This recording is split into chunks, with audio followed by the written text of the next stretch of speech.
It is inevitable that, as the UK and EU edge closer to the home straight of Brexit negotiations, nothing about this process is straightforward. It is close to impossible to separate the wheat from the chaff, beliefs from facts, strategy from tactics, the greater good from opportunism. And all is ravaged by the divisions within Britain's Conservative government and its inability to work coherently and effectively toward the least damaging outcome for the country. If the self-obsessed Westminster village can't give an answer, it might be time to go back to the populace and ask for its verdict on the future of relations between the British and their neighbours across the Channel, and, not unimportantly, across the Irish Sea. If the entire toil of forming the EU project was taxing yet rewarding, a departure from it by a single country, as important as that country may be, is proving to be even more draining. With no benefits in sight, once again, negotiations between the UK and the EU have become an exercise in managing the Conservative Party, preventing it from disintegrating, and with it Theresa May's premiership and government. Add to this an opposition that is almost as directionless about Brexit as the government, and it becomes clear that Britain is in a mess and heading for a political crisis at home and with Europe. In the 2 years since the Brexit referendum, not much has changed in the prism through which its supporters or opponents view the most fundamental issues at stake. The discourse has not evolved, it has become more divisive and revealed that the Brexiters don't have the faintest idea of how to conduct Britain's departure without inflicting huge damage on the country, while those who are against it are far from having an effective and united strategy on how to stop this from happening. The extreme Brexiters are challenging May's checkers plan, and increasingly her premiership. They are mainly members of the Conservative Party who are not prepared to accept any compromise that involves elements of remain by stealth. This would be both an admission that a complete separation from Europe would harm the interests of the country, as well as a settlement that would make it easier for their opponents to erode Brexit with a view to returning to the European fold in the longer run.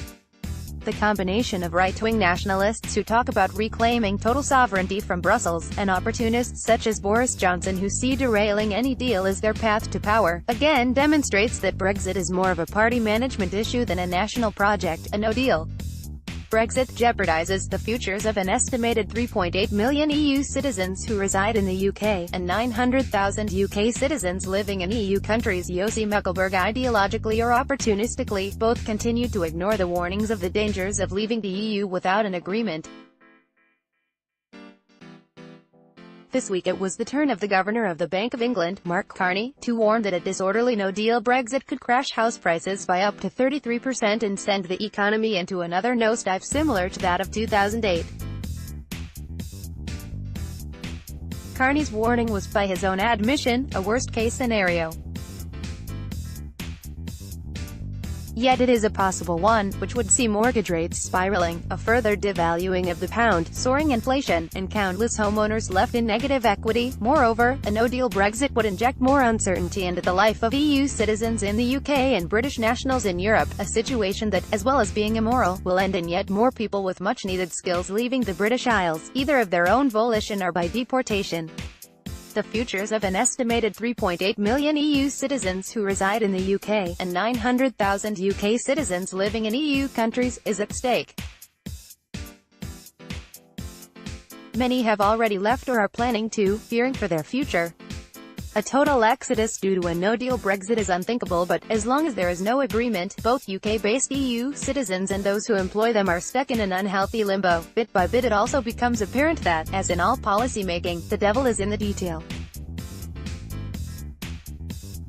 A no-deal outcome threatens to affect the daily lives of British people, from the more mundane issues of needing an international driving license for European trips or being charged for mobile phone roaming, to the existential horrors of losing their home or job or being forced to leave a country where they may have resided for decades.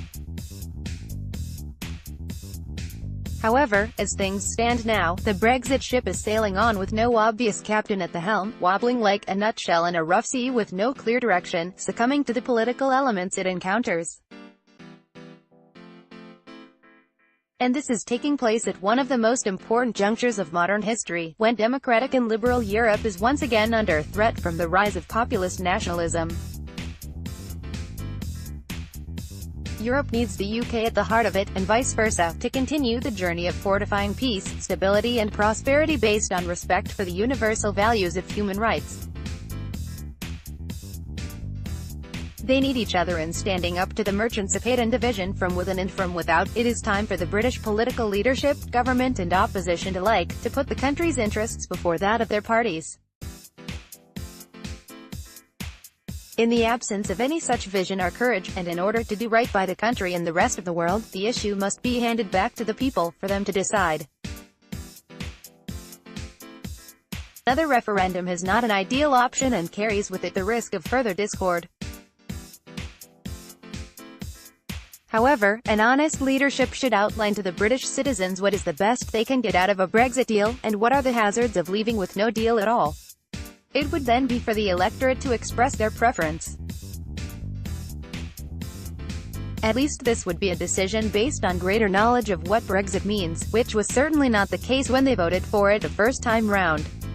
Yossi Mekelberg is Professor of International Relations at Regent's University London, where he is head of the International Relations and Social Sciences program.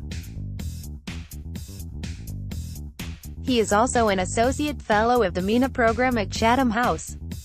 He is a regular contributor to the international written-in and electronic media, Twitter, @Mekelberg. Disclaimer: views expressed by writers in this section are their own and do not necessarily reflect Arab News' point of view.